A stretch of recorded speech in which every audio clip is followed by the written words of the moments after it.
សួស្តីបងប្អូនឥឡូវយើងមកតេស្តធងសាំងយើងបន្តិចបងប្អូនណាប្រភេទ3ទឹកក75មកគូតោះស្ដាប់ទៅលេងអស់គ្នាមកគូវាតម្លៃ250បងប្អូនណាតើវាមានសមត្ថភាពមិនច្បាស់មិនតោះ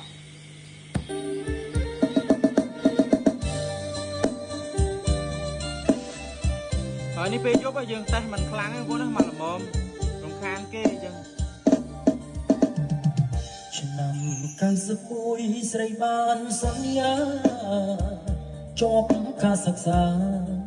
អូនថារៀបការនឹងបង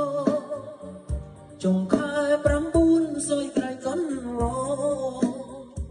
ព្រោះអីរូបបងប្រឡងផ្លែសញ្ញាបាត់អូនប្រឡងជាប់អាភ័ព្វតែអូនផ្ដាច់ជំនង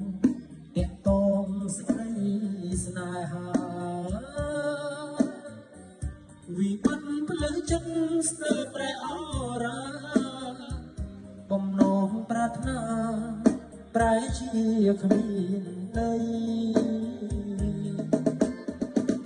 កូនគេមានជាប់ពីស្វាក់ក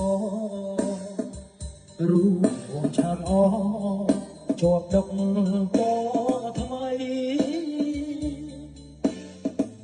បេះដូងអ្នកក្រយកអង្គស្រីបើអូនមានថ្មីសូមស្រីក៏បាញ់ឈឺចិត្តចូលឆ្នាំ92តាំងចិត្តបដញ្ញា ខិតខំសិក្សាត្រាបានជ័យជ្រាបផ្ដាំយុវជនមានចាស់មានន័យកុំស្រឡាញ់ស្រីក្នុងវ័យសិក្សា